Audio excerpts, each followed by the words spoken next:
BetOnline is the world's most trusted source for sports betting and your number one spot for everything NFL football. BetOnline has every stat, every matchup, and even live odds and spreads to bet on during the games. Do you think you know your stuff? I bet you do.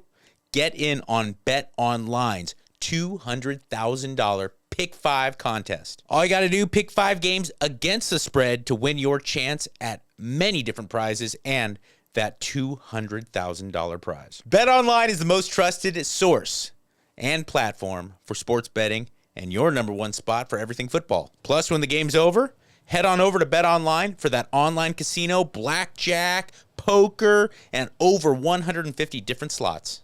Head to the website today, get in on the action, bet online where the game starts. Hey, welcome to the Mikey Likes You podcast. I'm Mikey, who likes you, or you who was liked. First and foremost, thank you to Giorgio, the man, the myth, the thick puzzo, like a Kalamata olive, well procured, it's thickly pitted, and Greek, like Odysseus. We've gone over. Getting to his penis is the Odyssey. It's hard to find. Giorgio, not Odysseus. His dick. Odysseus. Dick hair. Odysseus. Odysseus. It's Odysseus. So, a couple episodes ago. Actually, no, it wasn't a couple episodes ago because I'm going to be posting it right before this episode. So last episode, I did a Q&A. But one of the questions was so powerful that I ended up spending most of the episode talking about this one question. So I wanted to get to the other questions to give listeners their fair shake. And then also I solicited for some other questions, and they're good ones. If you are in the market for some type of health and fitness assistance, head on over to my Patreon. I will definitely put my link in the show notes below. There is a collection of programs, health and fitness, nutrition, information. I always try to, let me try this again. I always try to base it around real world helpful advice. I am so angered by the amount of confusion that is foisted upon most people because of the internet, and because certain things, when you get hyperbolic, when you take a stance, it becomes very marketable. And hyperbolic stuff is not very useful, oftentimes not true, but it really sells. And it starts to confuse most people over and over and even more. It's progressively worse and worse with all the different type of health and fitness nonsense that gets foisted upon you. So head on over to my Patreon. Again, link is in the profile. And the top tier means that I will be there for you.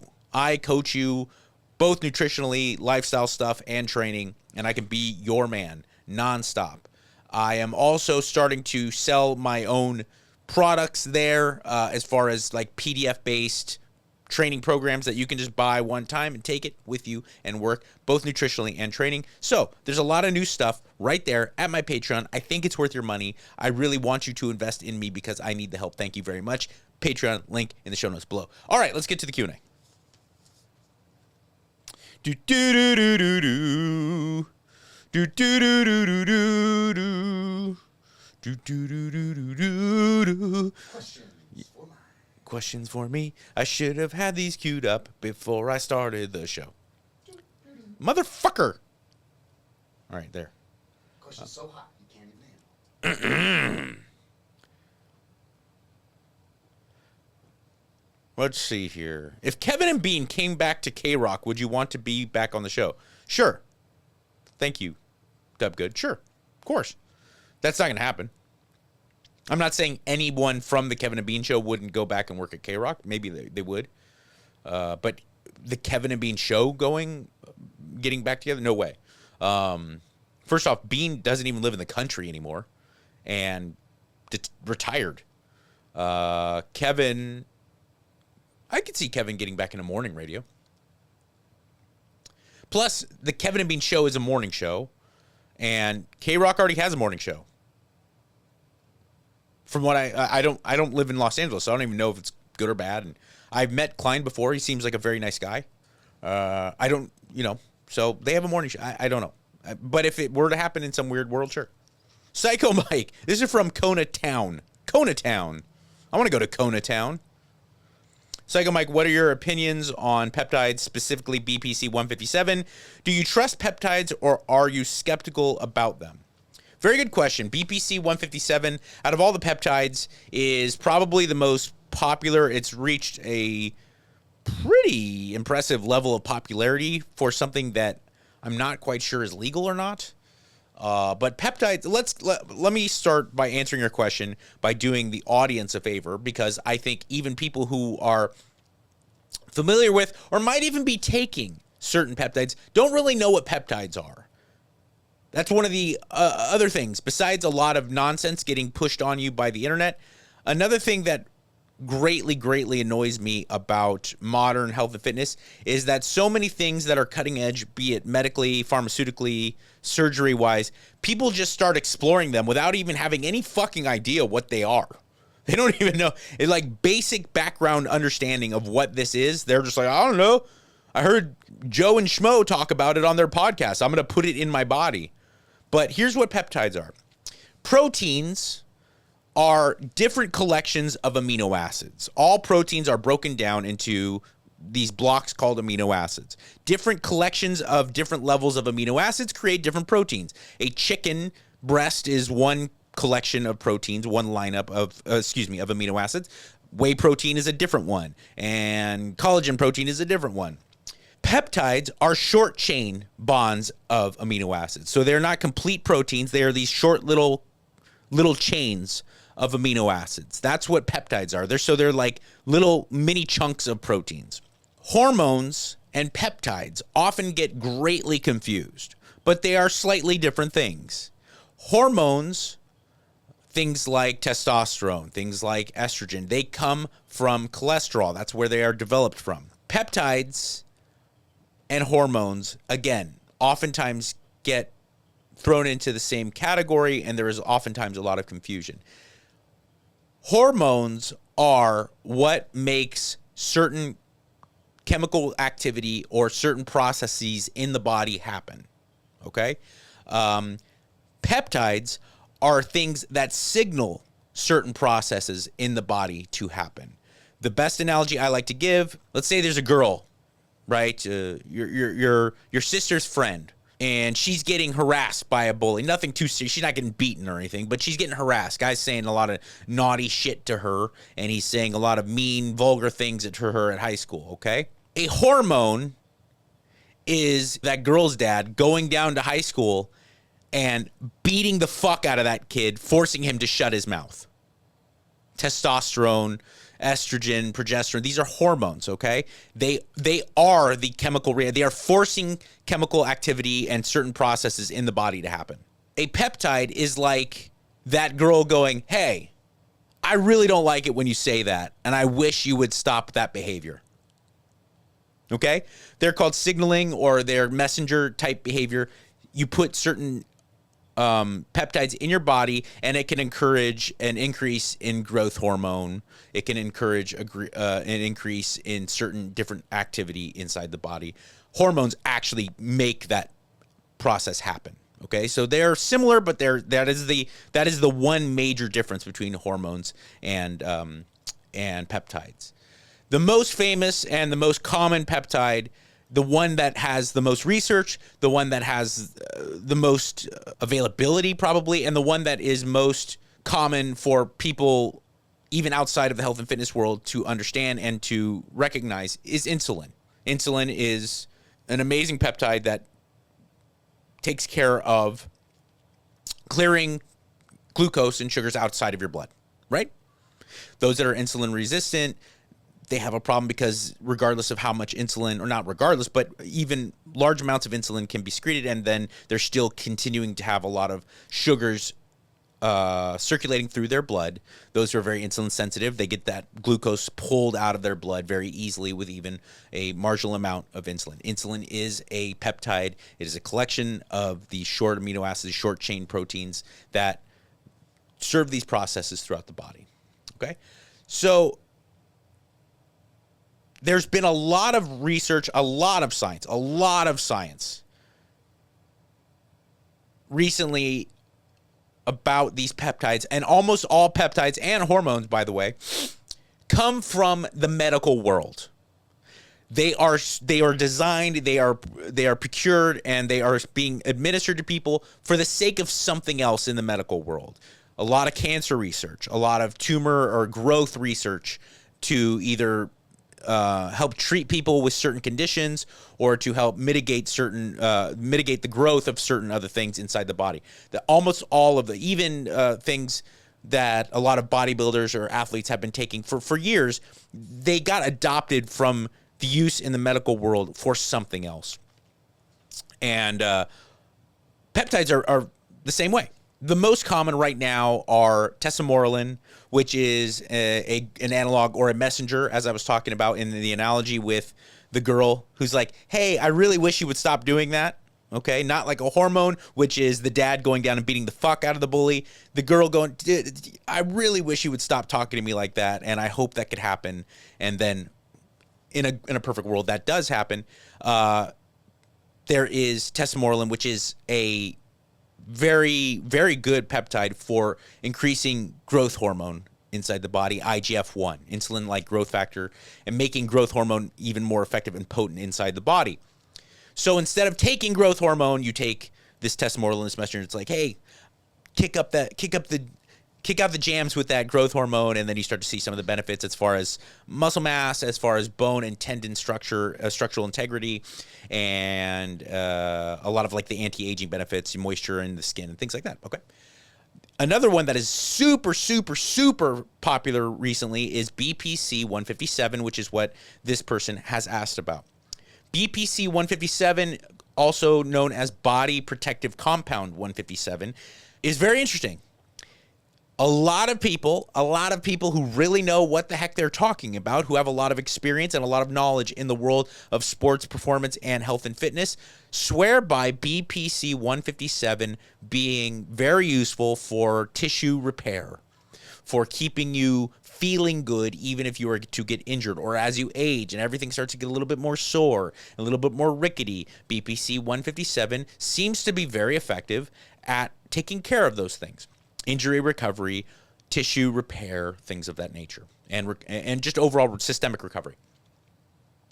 Here is the problem, and here is where I always like to lead people with a safe level of advice regarding certain things. There is not a lot of, there is zero conclusive human-based research showing that it is effective or that there is a lack of any meaningful side effects.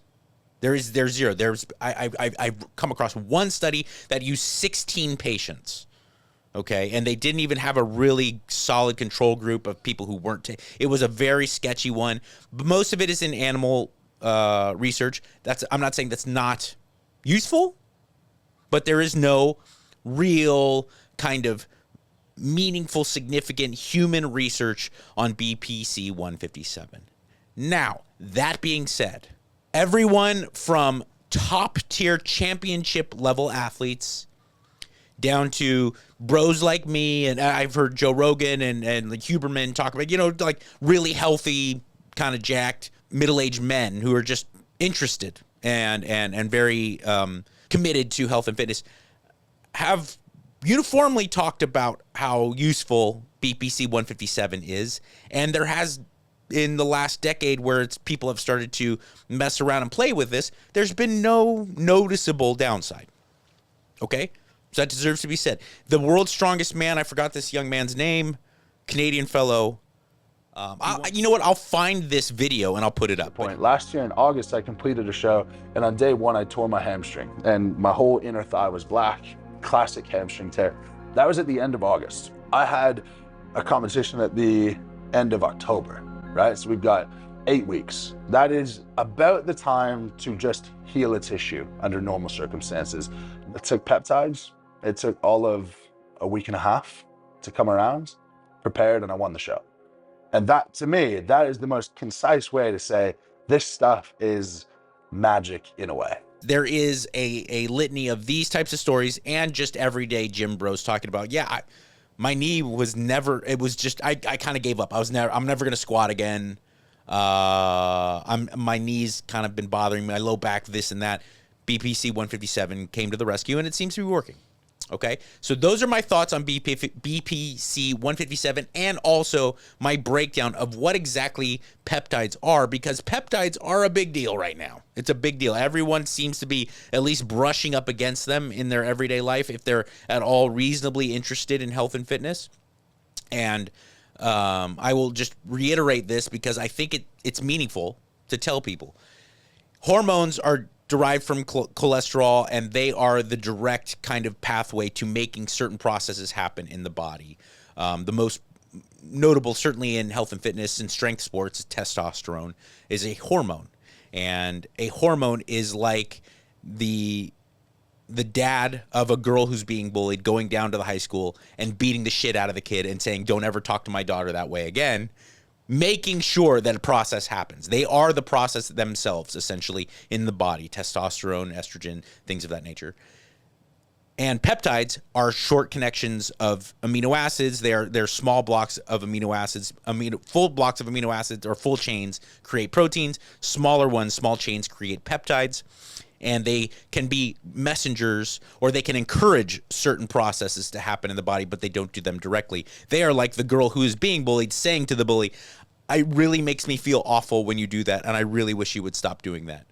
And, under most circumstances, that does work, but it's not the same as directly making the process happen. So that's the kind of the layman's way of looking at the difference between a hormone and a peptide. And also, people are far more apt to take peptides recreationally because there isn't as much research and talk of them. People have a negative connotation around things like testosterone, around the androgens, and that blows my fucking mind. Am I saying go out and do steroids? Absolutely not. What I am saying is testosterone is already existing within the body, both female and male, by the way, for you dummies out there who think it's simply and it's bioidentical, and there is a century of research, conclusive high levels of massive amounts of research on all hormones being administered to the human body, and a wealth of knowledge on exactly how you can or can't or should or shouldn't put hormones in the body. But there's very little, there's not a lot of real big concerning issues with peptides, but there's no real meaningful research. And yet people are like, oh, dude, I heard about this, fill in the blank's been taking this peptide. I just went and got it from some online source in Zimbabwe.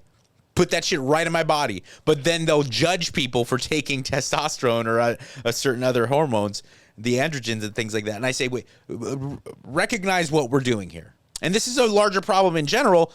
Everyone throwing around shit and they just don't know what the fuck they're talking about. I'm not an expert. I'm not a doctor or a scientist. I know enough to know how much I don't know. And most of you dudes out there, this is mostly dudes, they just don't know what they're talking. I mean, it's really sad. I see so many fucking dummies. And it's not just this aspect of health and fitness. It's anything involving human performance.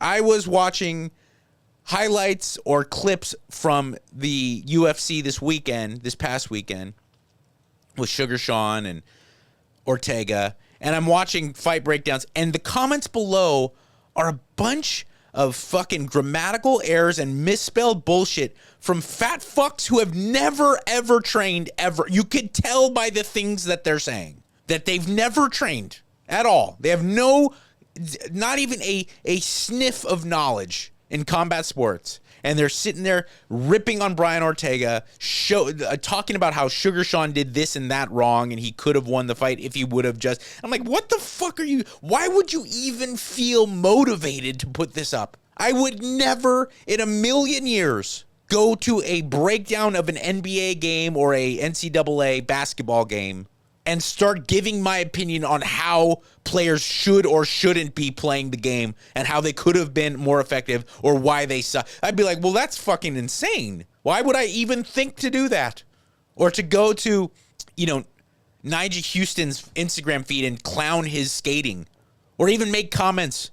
I'd be like, I have no fucking idea what this kid just looks amazing, but this is high level skateboarding. Because I hit a kickflip once when I was in 7th grade, I'm going to fucking sit there and pick this shit apart? Like it's just, I think maybe you've been brain fucked because you grew up with the internet to think that it's useful or meaningful at all. I saw Mark Sisson put up something the other day. Now, for those of you who don't know Mark Sisson, beautiful physique, great guy. I've met the man, great man, smart guy, really, really positive voice in health and fitness. He's 70-something years old. That's not exaggeration. Literally 70-something, and he's jacked and ripped. And he was giving health advice talking about different health trends right now, and he was giving his opinion on it. And I looked at like half the comments, and they're clowning him like, TRT. Yeah, we'd all look like you if we were on TRT. I was like, he's 70. He's 70-something, I think. Of course he's on TRT. What the fuck does that have? You have no idea what you're talking about. Why would you think to insult this man when you clearly don't know what you're fucking talking about? I was on the Jason Ellis show a couple years ago, and this guy calls in talking about how he's been doing steroids, right? He's like, I want to get jacked. And he's like, I ain't gonna mess with them. He was kind of like tough talking street dude. I ain't gonna mess with none of them injections. I just been taking that D-ball. I got the D-ball from this guy, my gym. He said it's good for math, but I don't want to go that route. I'm not like I'm not gonna take no injections. And I was like, dude, what the fuck are you talking about? Like, that's the stupidest shit. And he gets pissy because I got pissy. What the fuck are you talking about? It's the stupidest shit I've ever heard. He's like, who are you? Why are you I said, okay, explain to me why you're going to take an anabolic with no androgen base. Oh, by the way, what's the difference between an anabolic and an androgenic compound? Can you break that down for me? And why would one be beneficial over the other? And why D-ball? Are you concerned at water retention? Are you aware of anything that has to do with water retention? Are you looking to bulk up or cut down? You're bulking? Okay. And why did you opt to not take decadrabalin with your testosterone so that you can get the benefit of maybe your joints feeling a little bit better? And I'm just shitting on this guy because he does it. He just knows that like certain things are illegal and they make you buff. And he's spracking off at the mouth like he has any idea what the fuck he's doing. And if you're going to sprack off at the mouth when you have no idea what you're doing and you're talking about video games, fine, have fun. But before you open your goddamn mouth, or frankly, more importantly, before you decide to put very potent chemical compounds into your body, maybe just get some fucking idea what you're talking about. Shit breath. Thank you. All right, move on to the next question. I think I vented thoroughly. In the same vein, Mike, what is your take on TRT? I'm 42 years old and thinking about getting on it for muscle purposes. I'm an avid lifter for 20 plus years. Is this something that is sustainable far into my 60s and, if I'm lucky, my 70s? All right, there's a couple questions there I have to get into and dissect, but first I have to sneeze. Maybe I don't. You know that? Where you do, but I can't really get it. Testosterone replacement therapy is exactly that. The title gives it to you. Testosterone replacement therapy. It is not illicit steroid use. There is a difference. Do they serve similar purposes? Sure, there is a section of the Venn diagram in the middle where they cross over. You will receive the added mood benefits. You will receive higher levels of energy, probably certain visually you'll see certain physical benefits, better skin, things like that, better hair. Unless you're prone to hair loss, in which case higher levels of testosterone might not be a bad idea. Really depends on your DHT internally. There's a lot of factors that go into it. So there is similarity to someone who would be using illicit steroids and someone who's receiving hormone replacement therapy or testosterone replacement therapy. But testosterone replacement therapy is excellent if you have some medical need to replace your testosterone. It should be a last-ditch effort. It should be the farthest thing down the ladder of things you try to do when trying to strengthen your hormone profile as a man. Fucking, this is not a good sneeze. It's one of those that keeps teasing me.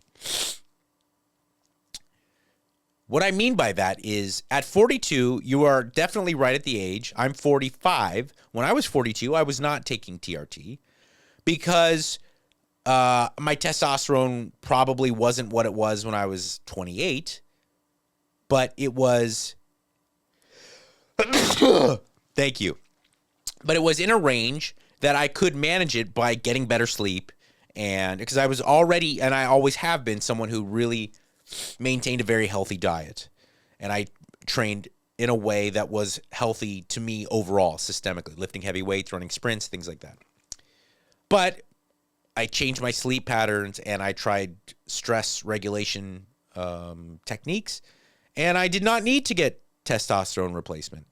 Then I turned 45 and I was still continuing to do those things. I was getting good, and my testosterone was going down to a certain level that it was something that I started to explore.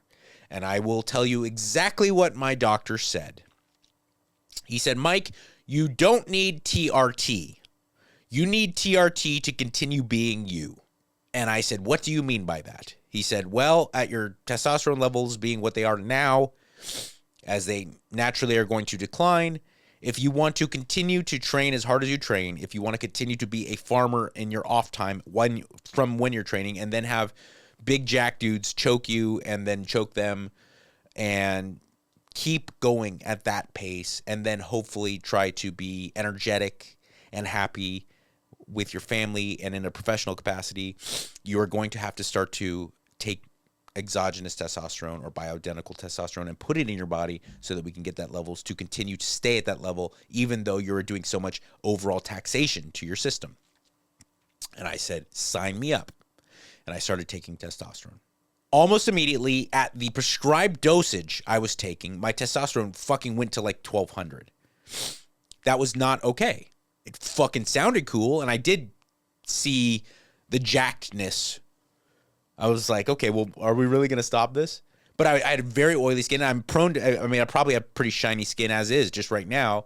I was prone to that. I'd rather have that than dry skin and get wrinkles early and things like that. But I have and my skin was getting really oily. And so I backed off. I had enough kind of personal restraint. So I dropped my dosage, and I take an extremely low dose. I take 90 milligrams a week, which is literally half of what I was prescribed 200 milligrams a week. And in comparison to bodybuilding dosages and stuff, that's baby stuff. And I take 90 milligrams a week. And now my testosterone, last time I checked, was 800, like 800 and change. And I feel great, and I'm happy, and I don't mind taking it. I continue taking that. I've been taking that dosage for about a year and a half. The reason I gave you that anecdote is because I wanted to give you my best answer. It has to be the farthest thing down the list on what you need to do to get yourself in a beautiful hormonal profile. First things first is take care of your mental health. And underneath that umbrella, make sure you're sleeping, make sure you're consistently eating a nutritious diet. Make sure that you are doing the things that you need to do to manage your stress and not engage purposefully or subconsciously in things that are bringing you grief. Because if you're constantly engaging, like I said, purposefully or subconsciously in things that are bringing you grief, and the way you're going to make up for that is by injecting testosterone into your body or taking test cream, that's a bad idea. If you eat fast food every day and you don't exercise, you don't lift heavy weights, you're not running sprints and shit, and you're going to inject testosterone in your body, bad idea. If you have had some type of injury, traumatic brain injury, if you are a veteran, I know some close personal friends of mine, having moved to Central Texas and then also I think training at Tim Kennedy's Academy has really restructured my friend network. It's a very high amount of not only military, but like high-ranking military and retired, veterans and things like that. And I have two off the top of my head right now who were pretty young and pretty already jacked, and they didn't know what to do. Their diet was on point. They trained. They were one of them was a black belt and kind of buff and I think 32, and he didn't know what to do. He tried everything. Good family man, the whole thing. And turns out some of the both emotional, spiritual, and then literal physical injuries that he acquired while serving in the military, away at warfare, were preventing him from having healthy hormones. He got on testosterone therapy, and he's a different guy. Okay, so if there is a medical reason for you to be lacking, fine. If there is some type of internal or genetic reason, fine. And if you've already tried all the other normal person stuff, and for a long time, and that isn't working, fine. Those are the 3 conditions in which I go, absolutely, go get yourself medically monitored testosterone replacement therapy or any hormone replacement therapy. And that goes for females too. Bioidentical hormones are not relegated to men, and a lot of women have had their life revitalized by bioidentical hormone replacement therapy. Again, it is amazing. It is beautiful. I encourage it only after you've done all the other things, the natural behavioral things that need to be in place over a good period of time. And then you realize that even when those things are in place, you're still not at a good hormone level. Go get yourself taken care of. And that is my best advice. And I wanted to be super thorough with that, both the peptide question and the hormone question, because I probably have so many people listening to this or viewing this, if a lot of people did listen or view this, but a high percentage of the people who do are probably thinking to themselves, God, I was actually curious about that because it's such a popular topic. Is there any difference between the oral and the injectable BC-157? I don't know. That's outside my pay grade. It's a very good question because I know that many of the hormones, not just BPC-157, many of those peptides, come in both oral, injectable, and some of them come with topical delivery. And I don't know. I haven't seen any. The only one I know the difference in is the progesterone, both for men and women. There doesn't seem to be any benefit to taking it orally.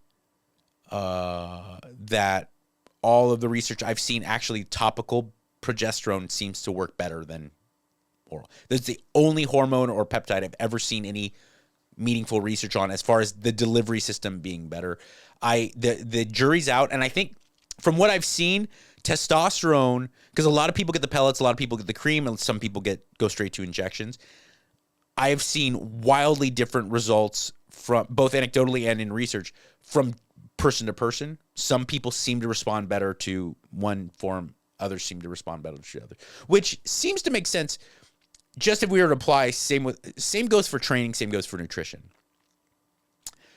Some people, same age, same relative size, same kind of lifestyle and training program, will eat 350 carbs a day and 350 grams a day and thrive. Some people fall asleep after 75. There's no way of making sense of that. We are not like other primates, Homo sapien, either through genetics or through, I guess, evolutionary standpoints or evolutionary factors, or a combination of both, are very individualistic. We are wildly individualistic. Like I said, if I had to base it, if I was just guessing, I think it's a combination of baseline genetics and then also evolutionary standpoint, because a lot of what we see with the variety of people and how they respond to certain things, both training, nutrition, and pharmaceuticals, tends to break down from where they come from on the globe or where their family and their descendants came from on the globe. And we all have that. I probably all don't. I'm speaking out of my bias from growing up in the San Gabriel Valley. But if you have Asian friends, you have that Asian, like I had a couple that literally turned fire engine red after one drink. Their body like flush, and it was just it's a genetic response. It didn't happen with any other. And analyze levels of lactose intolerance. Koreans are something like 90-something% of Koreans are lactose intolerant, and like 4% of Scandinavians. You know, there's clearly some evolutionary genetic factors that lead to us having a variety of responses to how we deal with things. And that should always be taken into consideration. And I think that's a good point to end the show. And I tried my best with both of those very meaningful questions. And I tried my best to give meaningful answers. Now is my time to vent. And I want to make it very clear. I'm that guy. I've said this before. I love meat. I love eating meat. But, especially growing up in LA, in kind of the punk rock world, I had so many vegan friends. And if you're doing vegan, not because you want to fit in or like to impress some chick, if you're a vegan because you're for moral reasons or for religious reasons, dude, I support that, and I think that's amazing and that's beautiful. I think any type of dietary standpoint, I'm not playing for any team. Even though I eat meat, I'm not a fucking cheerleader for any type of dietary plan. It's crazy to me. Talk about food, it's nutrition. Give me a break. But I have to put my foot down. A couple weeks ago, I went on a huge rant about carnivores. Carnivore diet seems healthy. Animal-based diet, great. Good for you. Awesome. Don't stop talking to me about it and making your identity the fact that you're a carnivore, okay? And I went on a long rant about how you adopt identities around your food. Fuck you. Well, here's my time to shit on another group of people. Vegan, fine. Awesome, dude. Vegan, sweet. Go eat your shit. Don't call shit plant-based version of. I'm driving over here, and there's a billboard for plant-based cream cheese. Literally those two words, cream and cheese. No, fuck you. Cream and cheese can't come from anything else but milk of an animal. Here's another one. There's no almond milk. There's no cashew milk. It's juice. Milk comes from titties. I'm a farmer. I know what I'm talking about. I've seen it. I watched a woman come out of my wife's vagina and then suck milk out of her titties. You know what I did the other day? I took an orange and I went like this. And juice came out of it and I drank it. It wasn't milk. Because when you go like this with almonds, liquid comes out.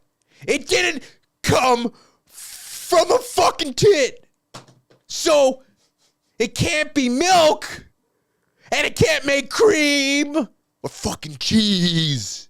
And bacon isn't made from soybeans. Fuck. You could say bacon like something. Or how about just like, you know what? Props to tofu. Because it wasn't like white steak. They didn't call it soy steak. They're just like, this is tofu. It's like we take soybeans and fucking mash. You can cook it. It's pretty good. You know, you're like, okay, it's tofu. No, never. The good people at the tofu industry, they weren't faking it. They're like, fucking, this is tofu. We know. Seitan is that? I think that's what it's called. Like, good for you, seitan. That's another one that a lot of vegans eat, right? But you just don't. That's fucking crazy. That's like me saying, this is my upper leg. No, it's not. It's your arm. A leg is down here by your pelvis on your hip girdle. Because I'm a bipedal fucking dude. It's like similar, right? Almond milk, it's like similar, so it's like almond milk. Like, no, it's almond juice. This is my arm. This is not my upper leg. Fuck you. I hate to say this. It's all Mushroom's fault. Why mushroom? The mushroom burger. Yeah, but that's not fair. That's not fair. You take that back. You know why? Why? Because a mushroom burger is no different than a turkey burger. Burger doesn't mean, say in and of itself, beef. Or typically it is. But you put a portobello and buns on it and shit. It's just like it's a mushroom taco. It's a mushroom. It's, you know what I'm saying? The burger's the vehicle. Right. It's Okay.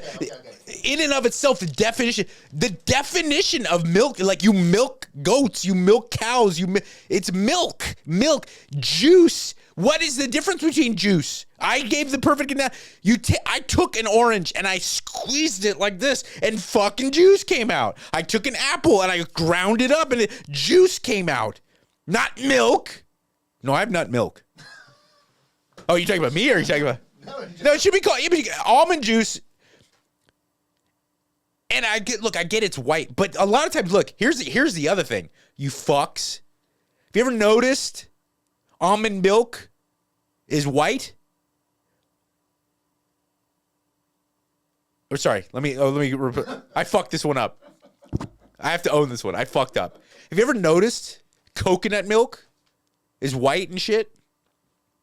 But that coconut water is like bright pink. When they extract and they crush down coconut milk, it's not that chalky white. It's not. They add Coridgen and dye it and stuff so that it looks like milk. I like coconut milk. It's good. Don't get me wrong. I'm not shitting on that. But they make coconut cream and coconut milk like out of that kind of like the layers of the meat.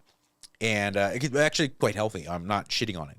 But if you analyze how it's made, it is not milk. They just make those things. They make almond milk, cashew milk. They make it look like milk so that they can sell it as such. It's not milk. It should be called juice. And plant-based cream cheese is not cream or cheese. Never once in its existence. They made it should be called pate. Or spread. Spread. Maybe spread. Plant spread. You could even say cream cheese like plant spread. But you can't put fucking vegan cream cheese. That's insanity. No, because you know how you make cheese? You get fucking milk! First step! You have to get perfect temperatures and it has to curdle. And you know where curds and whey come from? Fucking milk! Out of a titty! Fuck! All right, thank you. Remember to check out my Patreon. I love you in this crazy mix-up world. Fucking milk!